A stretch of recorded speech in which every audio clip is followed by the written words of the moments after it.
India வரும் 114 Rafale விமானங்கள் பெரிய தடையை தாண்டியது. இனி பாகிஸ்தானால் வாலாட்ட முடியாது.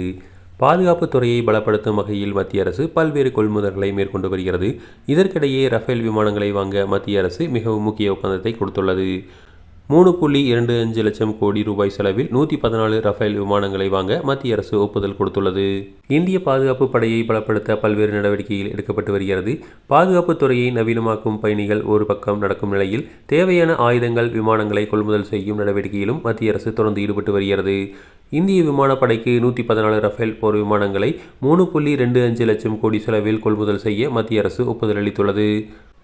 மத்திய அரசின் முடிவின்படி 114 ரஃபேல் விமானங்கள் பிரான்சிடமிருந்து கொள்முதல் செய்யப்படும். அதில் 18 விமானங்கள் டசால்ட் ஏவியேஷனிடமிருந்து நேரடியாகவும், மீதமுள்ள 96 விமானங்கள் இந்தியாவிலேயே தயாரிக்கப்படவும் உள்ளன.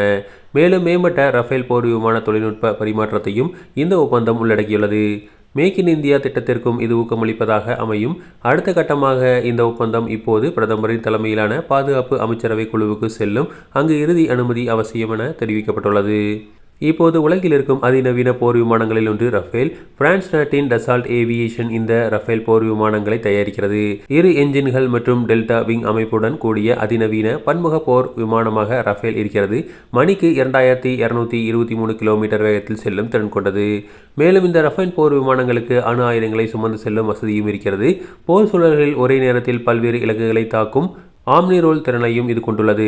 ரஃபேலின் வருகை இந்திய விமானப்படைக்கு பலத்தை கொடுக்கும் என்பதில் மாற்று கருத்தில்லை.